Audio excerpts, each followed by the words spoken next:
Welcome back. This is Telling My Story Part 2. I turned 52 yesterday. This is day 1 of me being 52, and I am trying to document things that I think were relevant, important to me, in hopes that maybe one day it can bring some perspective, maybe to me, but hopefully to my kids. There's a lot of things that I wish I had asked my mom or knew more about, been more aware of her as an adult and not just my mom. And I know that, we are the result of our upbringing in a sense, and our choices. I mean, I know we do have power to make choices and decisions. But sometimes when things happen to us, it's hard to put those into the right perspective. And so by me telling a lot of the things that happened to me, things that I remember, I am hoping that, if there is a time down the road when my kids want to understand or would like to know more about me, that this is their chance, or my grandkids, great grandkids, whoever know. And and it may be something that I'm hoping will help me to understand me better, because I am desperately trying to figure me out. I know I have untapped potential and things that I know I can accomplish once I get past my own brain.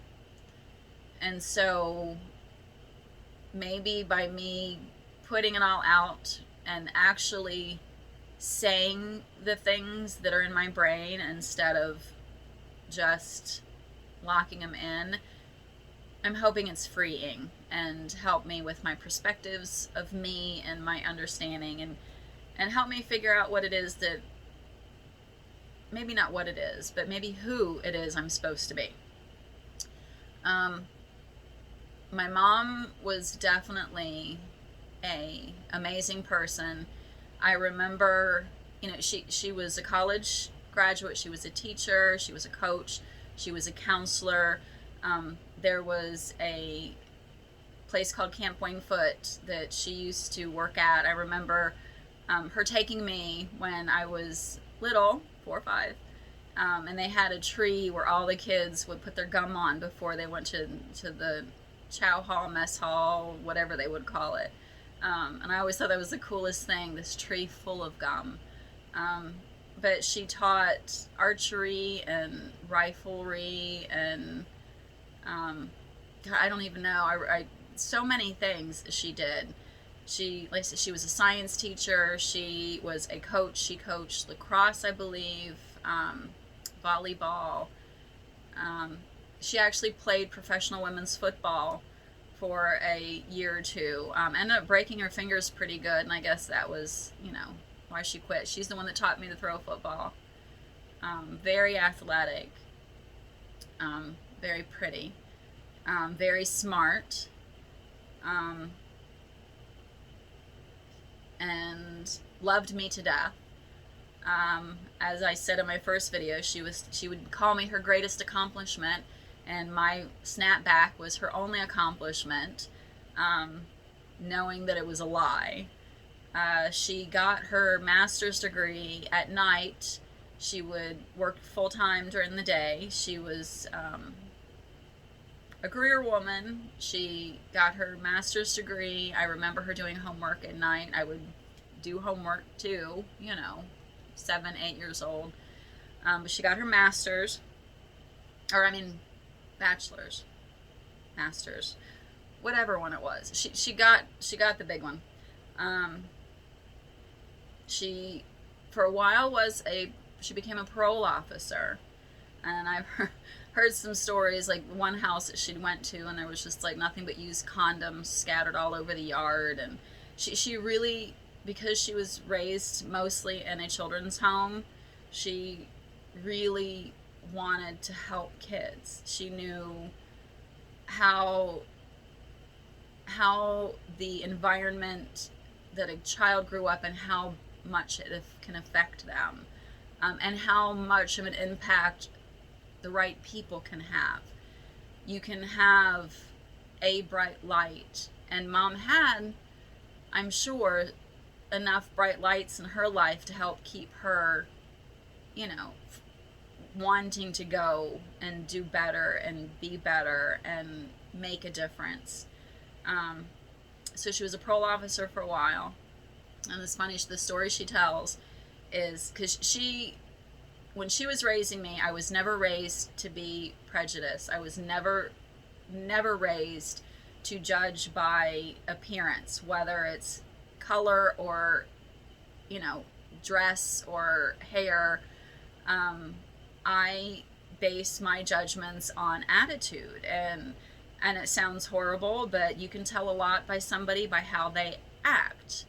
You have somebody walking down the road, I don't care what they're dressed like, but you go by how they're acting, and that's what I go by. Mom knew that there would come a day when hopefully everybody would not judge based on color, and raised me to not do that. And,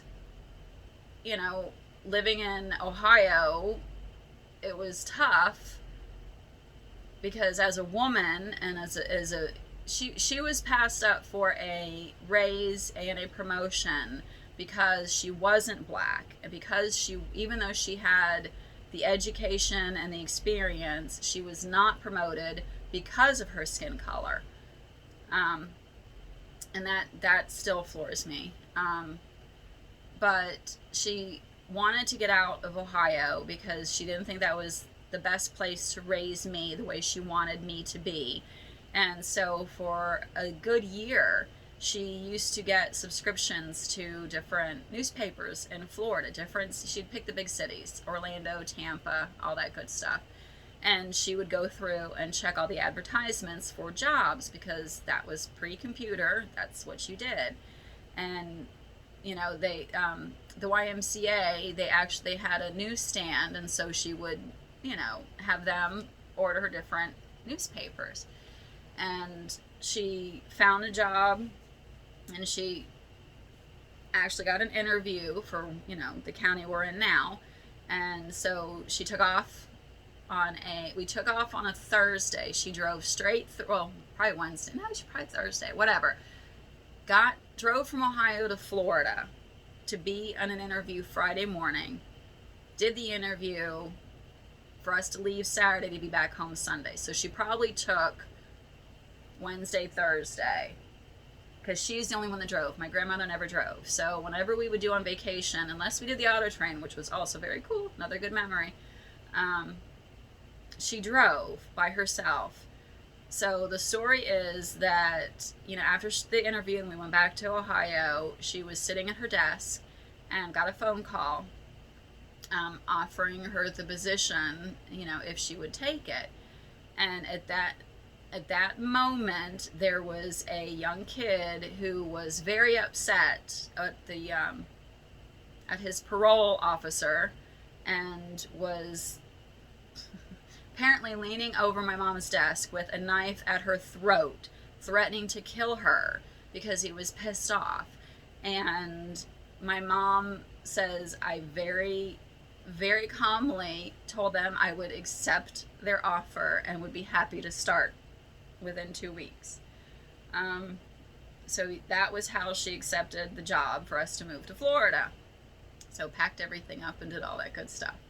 It might have been 4 weeks, I don't know, but it was very quick after we moved. But she had been trying for a very long time because she knew that she wanted me to be raised somewhere else, which I'm sure was not easy as a single woman with, my grandmother. I remember she was born in 1911, so she was 57 when I was born. And I remember every day And most days she would walk me to school and then pick me up. But we lived um, before we moved, there was the place we lived for the last 2 years was just under 2 miles from the school. If you were at 2 miles, you could ride the bus. If you were under 2 miles, you couldn't ride the bus. And the crappy thing is you literally could see the bus stop from our house. But because of where our house was, I was not allowed to ride the bus.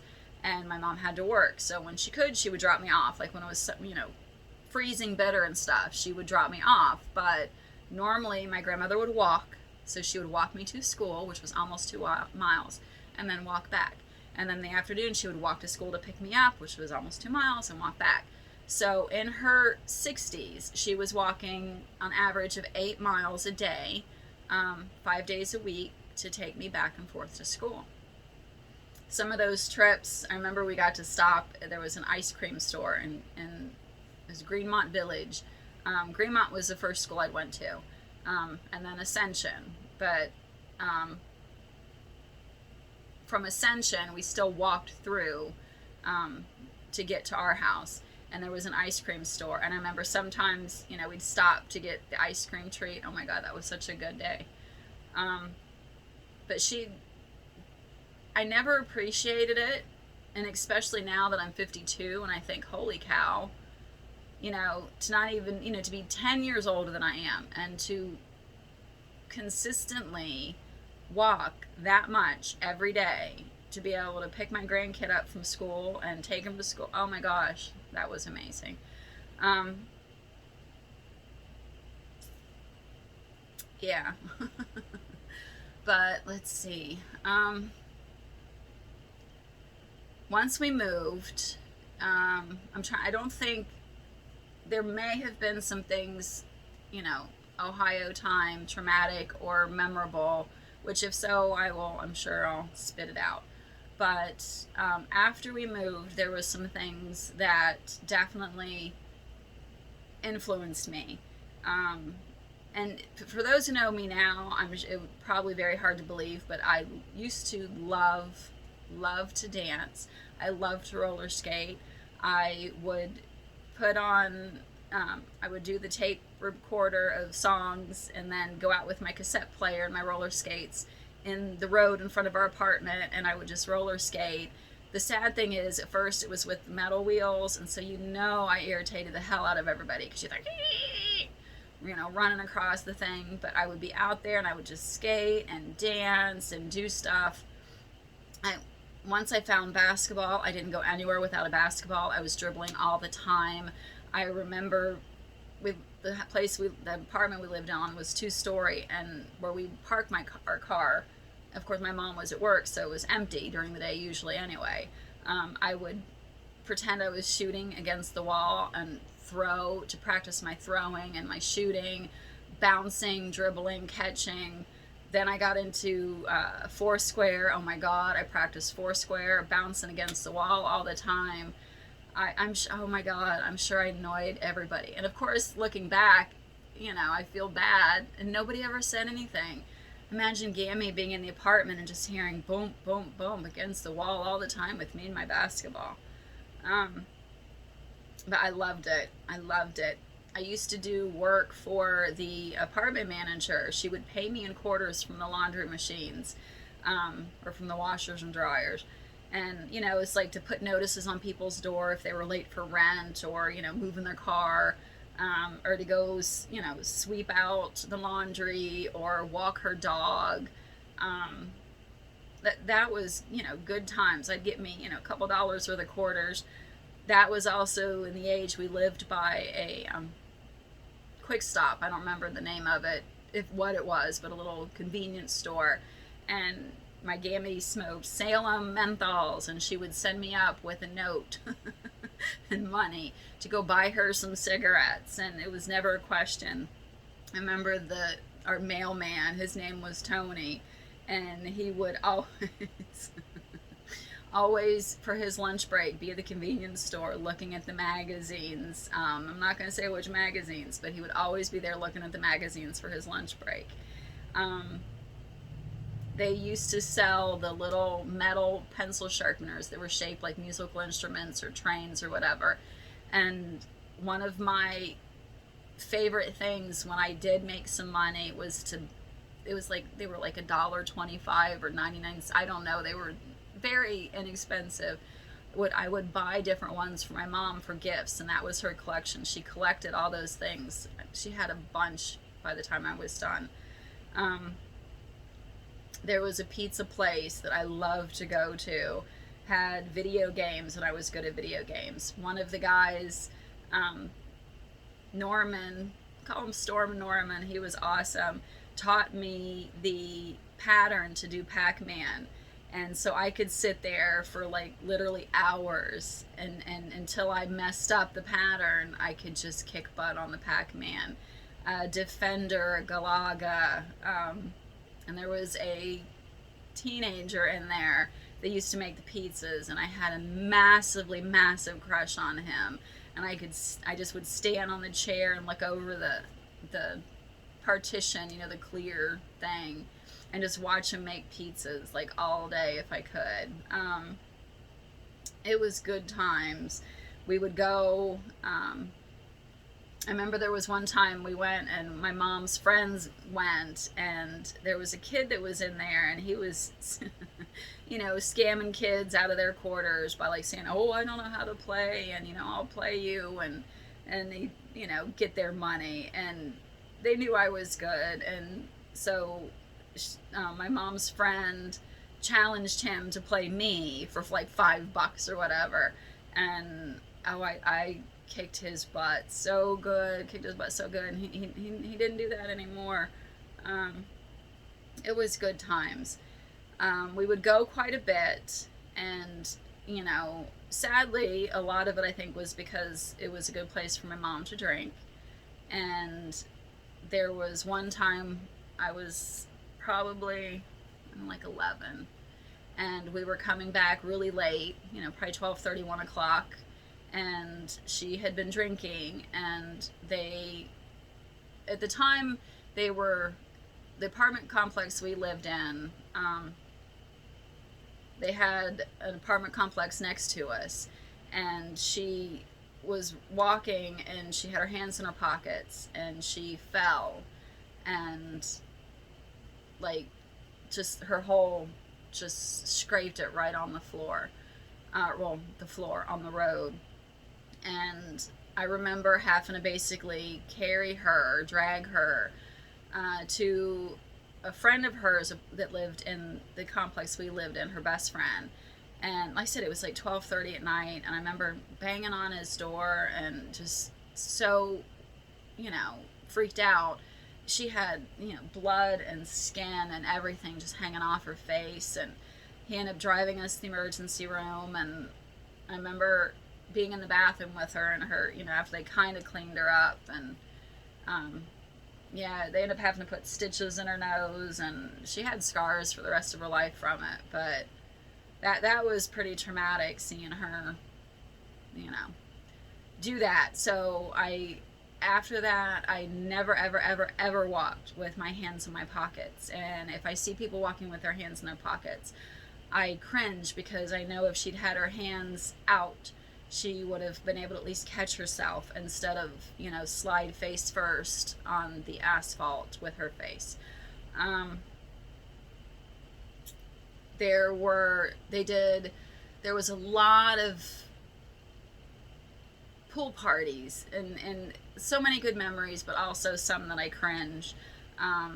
There was a lot of people that lived in the apartment complex that got along amazingly, and there was a freshwater pond, and Mom and I would go fishing, and we would get catfish, and we'd skin the catfish, and then they would, you know, cook the catfish, and they'd have parties until like 2-3 o'clock in the morning, sitting out the pool drinking. There was a few occasions of somebody shooting a gun into the pool with kids in the pool. Lots of occasions where my mom would let me buy a little bottle of Seagram 7 and a can of 7-Up so I could have a 7 and 7 to drink. And I know that was up until we lived there until I was like 13, so I was definitely not old enough to drink. But like I said, a lot of things were more acceptable when I was younger. I used to remember every once in a while taking a drink of my mom's beer. I'd ask her, hey, can I have a drink? And I'd take a drink, and every once in a while I would get the one that had the cigarette butts and the matches in it instead of the beer. So that was horrible. But there was a incident. Well, when we first moved to Florida, within probably 6 months, I was playing with a couple of kids, and we were having a jumping contest out of the swing. And I wanted to impress one of them because I thought he was very cute. And I jumped, but I mistimed it, and instead of jumping out, I jumped and I went straight up, and I came straight down. And when I landed, I broke my elbow, dislocated it, and got a bone chip. But I was wanting to be tough, and so I acted like I was fine, and then I went to hang, like everything was fine, and I put my full weight, and then I knew I wasn't fine, so I walked into the apartment holding my arm, and I said, I think I broke my arm, and took me to the hospital, had to have the specialist come, and I remember being there, and my mom on my right side holding my arm and telling me it's going to be okay, and the nurse and the doctor on my left side, and the nurse was pushing and the doctor was pulling, trying to get it back in place. Ooh, arm saggy. And the pain, and I remember him saying it's almost done, and I remember saying goody goody gumdrops, and my mom just about died. Because that was my reaction, was goody goody gumdrops. Found out later that I'd actually broke my growth bone, and they were not literally expecting my arm to grow anymore. So kudos, he did an amazing job. But I was in a cast for like 6 weeks, so that was fun. But when I was 12, there was these couple of guys moved into an apartment that was behind us, and nice kids, probably early 20s, mid 20s, I'm guessing. One of them was very cute, and a lot of the girls in the complex had a crush on him. And I remember one day we were all, they were having, for the people that live there, we all met at a local pizza place, and having a good old time eating pizza, and everybody's drinking beer, and these two guys were there.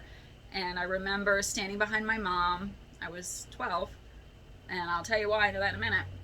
And the cute one was sitting across from my mom, and I remember vividly him saying, so how old is she? And my mom said, oh, she's 12. And he snapped right back and said, oh, so she's old enough to get fucked. And I remember just how my mom tensed, how I felt, and nobody else heard it, of course, because it's a pizza place and people are talking and everybody's having a good old time and there's music and things going on. And that did not go over well. We left. And then that night, I remember being woke up because my grandmother was like, waking me and my mom up. And we had the big sliding glass door in the back of the apartment, and we always put a broomstick. That's what Gammy's saying, was always have the broomstick in the bottom of the door to keep it from being open. And came out into the living room, and you could see from the light shining through that the door was kicked like this, and the curtain was blowing because of the breeze, and apparently they had decided to get into the apartment, and the only thing that stopped them was the broomstick and the thing. My grandmother had called the police and told them that there was somebody trying to get in. Whether there was a confusion and what she said, not giving the apartment, I don't know, but they never showed up. And so I just remember standing there and looking out and seeing they smoked, and they were sitting in the chair that we had on the porch. It was a screened-in porch. My mom had it screened in after we moved in because we had a cat, my little cat, and that way the cat could, be out on the porch and we'd be safe, to be out there. But anyway, so he was sitting there by the door, and I could see he would take a puff, and I could see the light of the cigarette go up, and then as he puffed, I could see it get bright and then go back down. And I could smell the smoke coming in the door, because it was kicked sideways. And I'm assuming eventually he left. Cops never came. The next morning, their car was parked in the spot that was right next to my mom's car. And of course, cigarette butts on the porch and stuff. Could not prove anything. And I remember that next day, my mom, by the pool, there was a really cool tree. It was like one of the best trees. I used to love climbing trees. And it was like leaned. And I remember sitting in the tree and seeing my mom in the pool area, sitting on a lounge chair, at the foot of the lounge chair, and the other guy sitting at the chair, and her talking with him. And I mean, she basically said, I guess, don't you ever, get close to my daughter again, blah, blah, blah. But I remember feeling bad and feeling guilty because it was my fault that he was in trouble. And, and the fact that it was me, and being 12 and not understanding that it had nothing to do with being my fault, but just the fact that, they tried to get in, at least the one, for sure, because the other one denied that it was him. The one, tried to get in for me specifically. And later on, the same guy ended up getting busted by a father on the couch with a 14-year-old daughter and got the crap beat out of him. And that was the end of him being able to live there. But that definitely affected, how I perceived people. There was also a known flasher that would stand in his window naked and just flash all the girls, or be in the pool with his hanging out of the swim trunks, waiting for the girls to swim by, and see. I was a member of an organization that I really loved to do, and when I was about 14, was asked to talk, and went around the corner to talk, and then was basically suggested that I should do something with him. And when I said no, that I only thought of him as a friend and nothing more, was told that it was because of his color, and it literally had nothing to do with that. But he was very threatening and very, very adamant. Luckily, nothing happened, but I was no longer feeling safe to be a part of that organization just because I didn't want to put myself in that position. So then I was not able to do that anymore, due to one person. I used to love bowling, and one of my dreams was to be in the Olympics for volleyball, which I know has nothing to do with bowling, but it does. I loved volleyball. That was like, once the minute I started doing volleyball, that was it. I mean, I did basketball. I really enjoyed it. Was pushed very hard by a coach because I had the talent, but I did not have the confidence or the desire, and so that was a bad combination. But volleyball was my thing. I wanted to be in the Olympics for it, and I also liked, to bowl. And so my mom was on a bowling league, and they needed substitutes.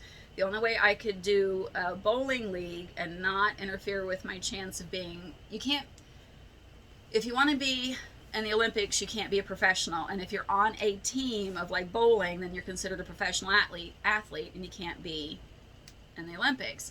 And so the way around that was for me to be a substitute. So basically, I would go anytime my mom would bowl, and I would go. And if somebody on any of the teams had somebody not show up, I would sub. I had an average of like 132, 135, which is decent considering I was, 13, 14.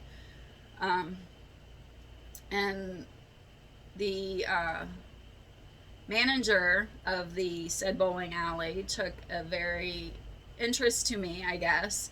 And there, I being young, had no freaking clue. And one of the evenings he had me go into the office I was playing video games or something, and he wanted to show me something in the office, and the kissing me, and I freaked and left and never went and bowled again. And I never told my mom why. I just said that I didn't want to do it anymore. And because of that instance, I felt like I was no longer able to do that I enjoyed.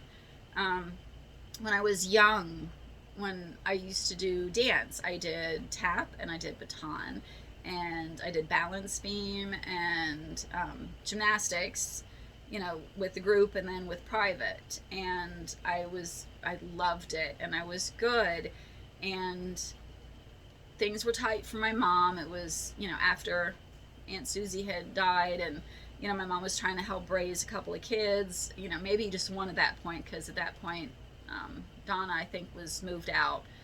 But I remember the dance teacher's daughter taking me up to the second floor of the studio and telling me that she really knew that I had the potential to be in the Olympics. And that was one of the things I wanted to do when I was that age, was I wanted to be the next Nadia Comaneci. I wanted to do the Olympics. And she said, that she really wanted me to do it. She thought I could be the one to go for their school, but I would need to take private lessons. And she was showing me the upstairs. And I remember standing there and thinking how cool it would be, but I knew my mom couldn't afford it. And so instead of me just doing what I was doing, I decided I didn't want to do any of it, because it was easier to not do any of it than to not be able to, move forward with it, I guess. So those things definitely had an influence. Funny thing, when we lived at the apartment complex, my grandmother, Gammy, who could not swim, she had almost drowned as a child, or a teenager. She'd almost drowned, and so was petrified of water. Literally wouldn't even take showers. She did sink baths like her whole life. Decided that it would be a good idea for her to be a pool guard. I was up there all the time. She'd take me up when Mom was working, and so I guess she figured, since she could tell people what to do, that she should be pool guard. And for whatever reason, the management went along with it. And so I was 11, 12 maybe, and my grandmother, who couldn't swim, wore a yellow hat that said pool guard, a yellow shirt that said pool guard, and would just be up there and telling people what they could and couldn't do. But she couldn't swim and she was scared of water. That definitely affected how other people looked at me, because of my gammy pool guard. That was fun. Let's see. That's probably pretty good as far as memory. Well, when we moved out of the apartment complex and we moved to the house, our next door neighbor was a man who believed that he should be able to walk around his yard naked because it was his own yard. So I was not allowed to look out the side window, or when I was in the backyard, look out the side, because he was always walking around with his packages hanging out. Um, Couple of times I remember being in my room and doing exercises, because God, even when I was a teenager, I thought I needed to be better, and I feel so I need to get out of that. Been there forever. I remember having my roller skates on and doing leg lifts, trying to tone my legs up, and I heard, voices out in front of the window, and my mom going out, and supposedly it was a couple of people looking for fun in the bushes, but I don't know. Two other times after that, I was in bed and we had jalousie windows, and all of a sudden the window broke from somebody trying to open the windows to look in. Um, I was We had an old bomb shelter. For whatever reason, the house had a bomb shelter above ground, and people had connected.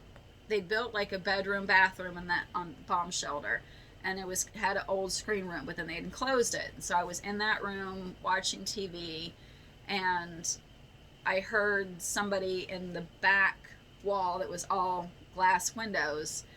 I heard a noise, and I panicked, and I ran into my mom's room, my mom and stepdad's, and listened. The door, there was a door from the bomb shelter that you could get to from the room, and I remember with my ear pressed to it, and all of a sudden I heard the water move, because it held water inside the hall, and I remember hearing the water move like somebody was walking through the water. Just so many little instances of me not feeling safe, even when I'm in my own home. When my youngest was when he was like 2, we lived in a duplex, and they had a daughter the same age as our son. And one night we were over there watching movies, kids were playing, and I remember her saying, "Do you hear that?" And I'm like, "What?" She goes, "It sounds like somebody knocking on your door." And the way the duplex was, the doors were kind of like on the side. It wasn't a typical duplex. And so I, opened the door and peeked around, and I didn't see anything. Nobody was in the in the driveway. My husband was working. Didn't think nothing of it, so I went back to watch the movie. And then a couple hours later, it was time to go home, and so she needed to get diapers for her daughter. And so I said, "Well, come over, I'll give you some." I said, the kids were like 2.5 maybe. And so I walked in the house, and she followed me in, and I went in and I grabbed a couple of diapers, and went back outside and went in front and was talking for a couple of minutes, and then I went back inside and I locked the deadbolt and turned, and our back door was open, and I had Chris in my arms. And the thing is, because of the way the back door was the door with the glass, with the window and that you could open, and so we installed a deadbolt with a key. So that way, if somebody broke in, because I am very insecure about being secure in my house, that way, if I could lock the deadbolt, and then I hung the key up to where it was not within arm's reach of somebody that could break in the glass, but I could reach it, to get. And that's the thing, I always had that door locked, for obvious reasons, because of my past. And so when I locked the front door and I turned, apparently when the door went open, and when I went in before with her to get the diapers, it was shut. And then when I went back in, it was open several inches. And I remember the feeling of having my kid in my arms. And I turned, and I was trying to unlock the front door, and I couldn't scream because I was so scared. And I was just waiting for somebody to come up behind me. And it's like all I wanted to do was get out, because I have my kid. And so got out, My neighbor, was freaking out. We called the police came. Oh, your door is fine, we don't see any signs of forced entry, you probably forgot and left the back door unlocked. They left. I went to lock the door and it was broke. Had been broke when somebody got in. I called them back. I said, the door is broke. You said that it wasn't. I want this in the report. And basically it was just like, okay, fine, we'll add it to the report, but there's nothing we can do. Around the same time frame, I used to sit on my back porch a lot because I smoked and I didn't smoke inside. I tried it for a little bit, but that was horrible. I smoked outside. I used to sit outside. I would play my piano, or I'd draw, I'd write, watch the kid, watch Chris when he was outside. Anyway, so I was out there one night and we had a clothesline in the back, and I was bad about leaving laundry out for days. Lazy, or ADHD brain, I don't know. And I had sheets hanging out and it was dark, and I remember, because there were white sheets and there was moon, so you could see, the sheets in the dark. And we had a light that we kept on in the backyard, for safety, so whatever. And so I remember seeing, for whatever reason, I had this really weird feeling, and I remember seeing the sheet slide back very quick, and there was a guy standing there masturbating in my yard, watching me. And I freaked out. I stood up, and as I stood up go inside, I heard him say, "Don't go in yet, I'm not done." So the next day I called my neighbor to let them know, because they have kids and they're like right in the backyard, and with kids, there's some guy in your yard, I'm gonna tell you.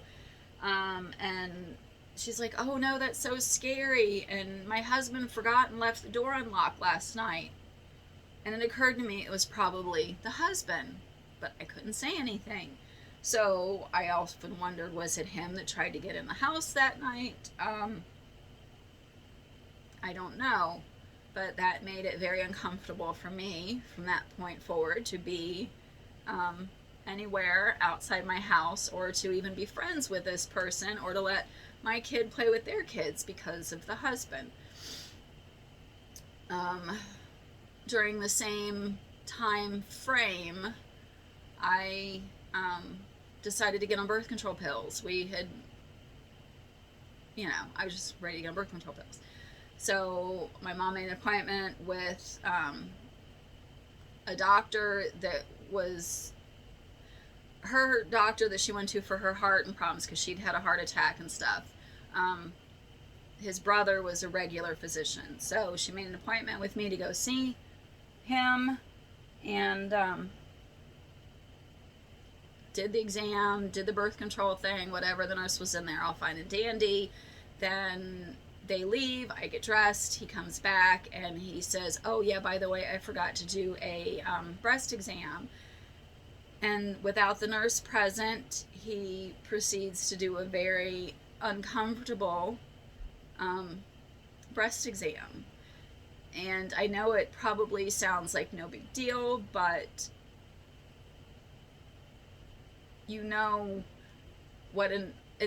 I'm in my early 20s. I know what a breast exam is supposed to be like, and I also know that the nurse is supposed to be there, and you don't do it as an afterthought.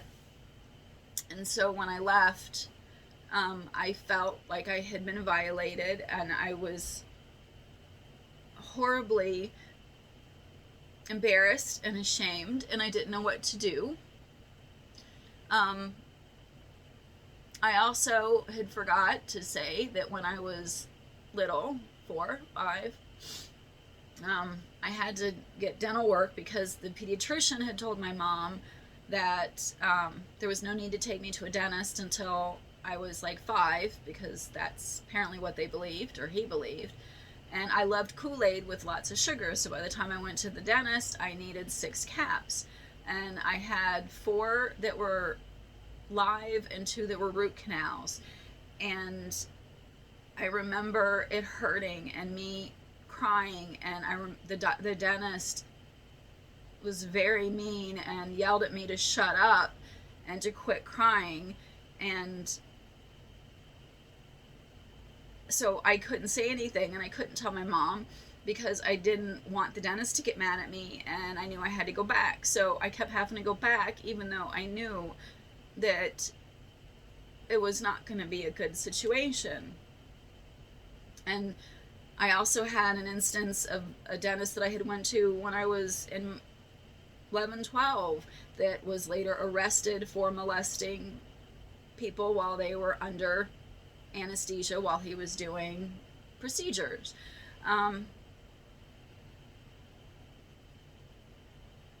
But that was a very, very difficult, because all of those three things happened: the break-in, the in the backyard, and then the doctor, all within like 6 months of each other. And that made it makes things tough for me, because it's like growing up, part of the thing was, oh, she's so pretty. You know, I'm pretty, I'm smart, I'm athletic, I'm musical, I can do things. But then the things that I'm praised for end up causing issues. I was high honor student. I loved school. When I was in middle school, I actually, they have the Key Club. They actually started a builders club, a trial builders club, and I was elected president of the builders club at school. So I was like the first girl president of the builders club, and I was high honors, did chorus, did sports. And I remember being in like 4th grade and science class, and the teacher, when we did our test, we would give them to the other kids to grade. And so I got my test back and I got a 98. And it was all on heart ventricles and, you know, just, yeah, whatever. And I messed 2 up. I mixed 2 up. And I remember sitting in the back of the class and everybody's rattling out their grade. And, you know, where my name was, I'm like in the middle of the roll call. And I remember her, you know, calling my name, and I said 98. And she said, "What?" And I said 98. And she's like, "What am I supposed to do? I already wrote in 100. You always get 100. That's not acceptable. What am I supposed to do now?" And all the kids were looking at me. And I already felt bad to myself because it's like I mixed up the 2. But then to get called out by a teacher in front of all the kids for getting a 98, which is still an A, all because she had to change, you know, her ledger.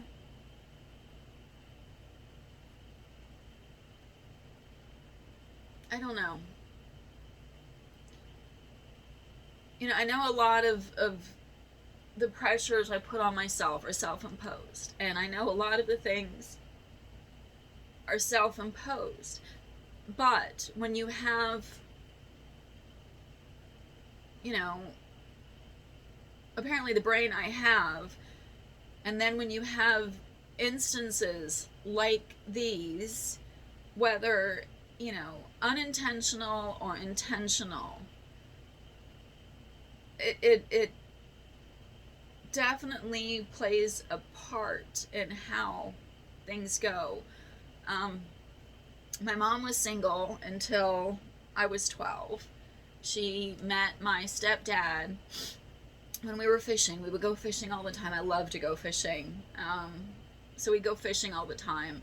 And he was manager of a bar at the fishing pier. Said part owner, I don't know, but manager. Long story short, they started dating. His drinking definitely increased her drinking. Several times she would drive home drunk from the place. I remember the last time she drove drunk, I ended up screaming in the back seat of the car because she was veering over into oncoming traffic, and I screamed, and it sobered her up enough for us to get home. But, you know, they got married. That was not a very good relationship, and since I had not been raised with a father, and, you know, it was always just, you know, the three of us, that was the relationship that I knew, and that's what I thought relationships were. Lots of arguing, lots of drinking. I was the problem. My grandmother was the problem. I remember after one fight, standing in the kitchen and seeing Gammy walk into the doorway from the living room and seeing her stroke out, seeing her face go.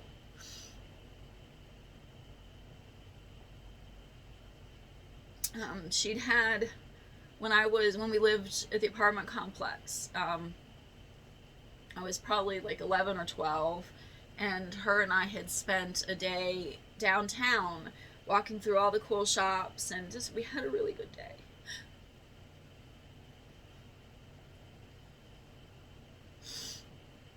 Took the bus, you know, came back.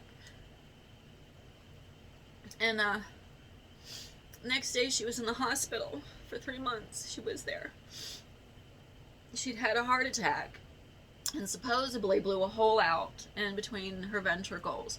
My mom believed that they were trying to do a surgery and then they actually poked a hole in her heart. But anyway, supposedly she was like only one of 10 people who survived and they did the surgery. But she was in the hospital for like 3 months. I had to be alone after school by myself through the summer, and which doesn't seem like a big deal, but it was. And I always thought that it was because her and I had a good time. You know, that if her and I hadn't have went the day before and she overtired, that it would have happened.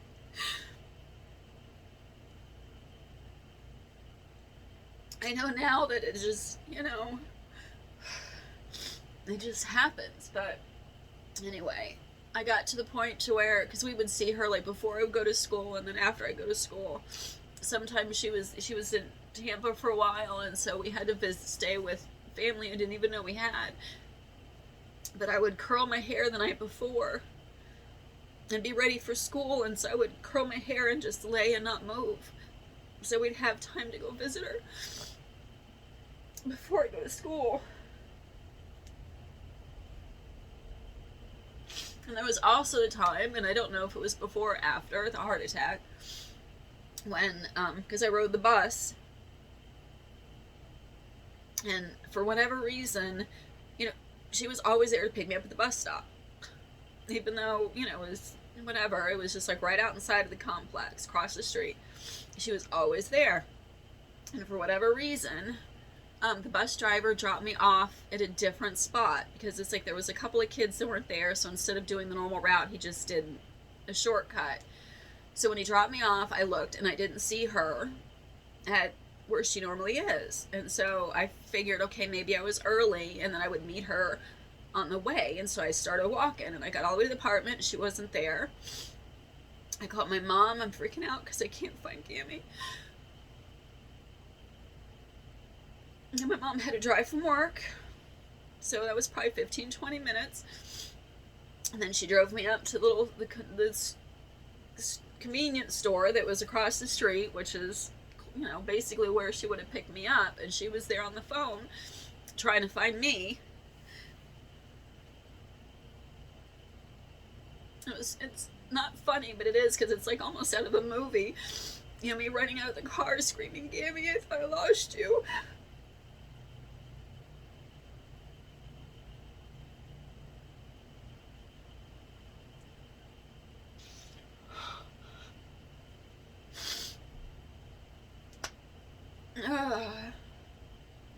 This is supposed to be cathartic, right? If that's the word, I don't know. Anyway, so there was lots of arguing once my stepdad got in the picture. alcohol, different being raised things. One of the lessons I learned, because I went from, thinking that I was the center of my mom's world to feeling like that I wasn't important because my mom was trying to make her marriage work. He had 3 kids and she wanted to make those kids, she wanted to make it work. The youngest son ended up coming living with us because he had crap that he shouldn't have been having to deal with. And so she was trying to make it work, and she thought that I knew I was loved and that she thought I would be okay.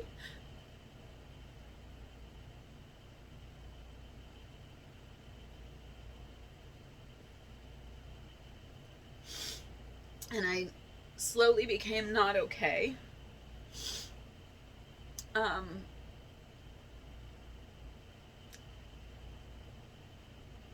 Yeah, not okay. Not caring, started making choices that I would not have made today.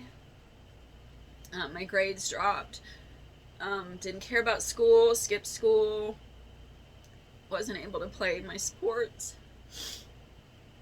And of course, once I couldn't play volleyball because of my grades, even though at that point I had started trying, I started realizing that I'm screwing up. I would do Saturday school, I was doing extra work.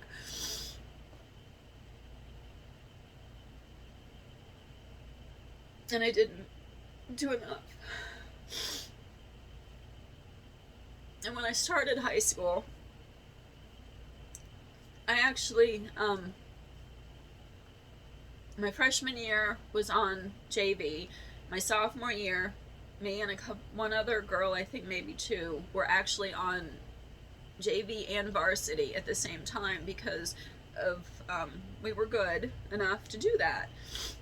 So I was in, I would do PE last period, and that's when the varsity would practice. So I would practice volleyball with varsity last period, and then, for like an hour after school, and then I would do JV, which was like another 2 hours. So I was doing volleyball practice, 3-4 hours a day after school. It was really important to me.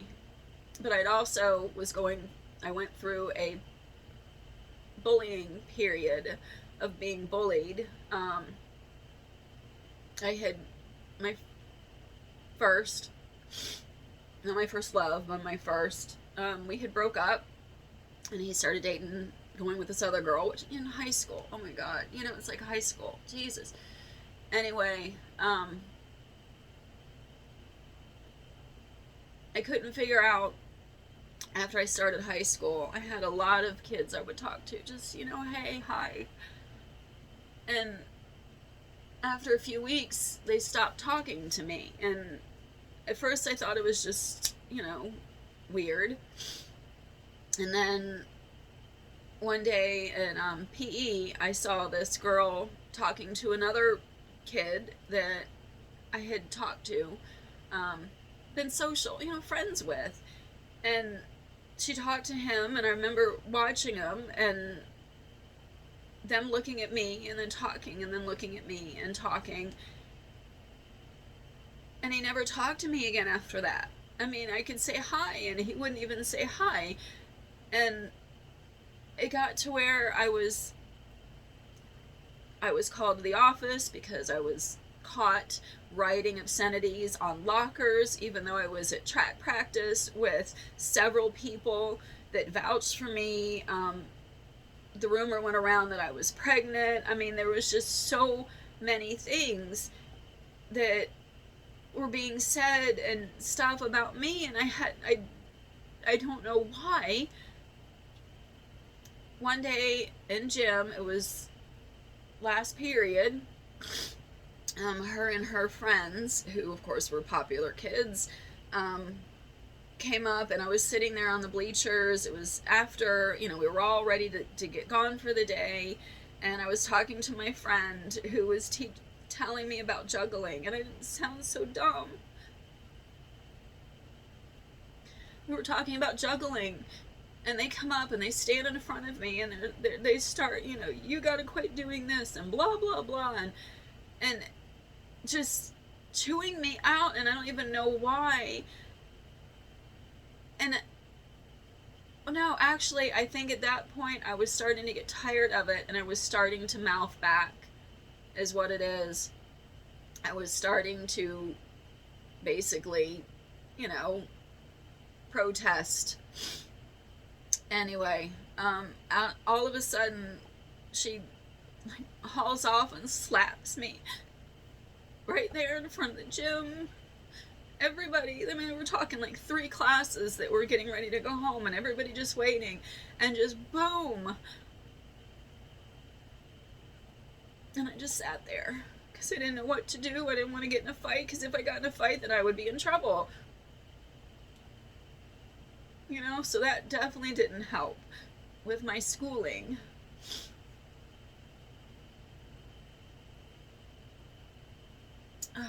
But anyway, one of the things that I learned through the relationship my mom and dad had, that I stick to with my kids, is no matter how mad we would get, because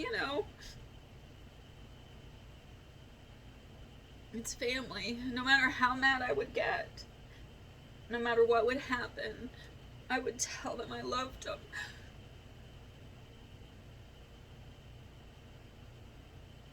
Because that's the one thing I felt like I was stopped being loved. And I wondered, if I knew that I was still loved, even though crap was going on, would it have made a difference? And so no matter what, and I've told my kids this, and I believe it wholeheartedly, I don't care what they do. It could be the most horrible thing in the world, and I may not like it, and I may not condone it, and I may not accept it, but I still love them.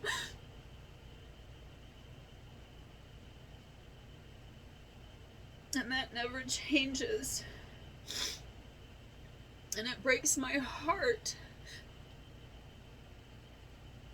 to know that there are people that will stop loving their kids just because of their choices,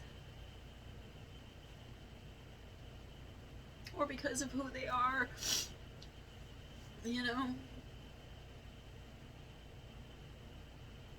So even though that was a very rough time, that I learned some probably very bad habits as far as relationships,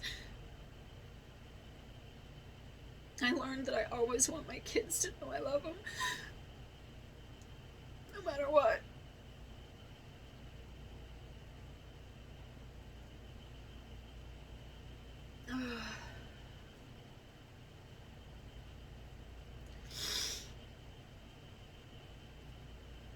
Alrighty, so I'm gonna call this one quits.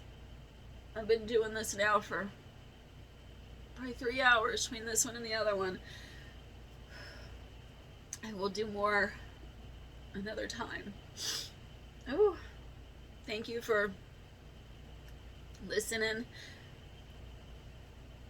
And just remember, you are loved.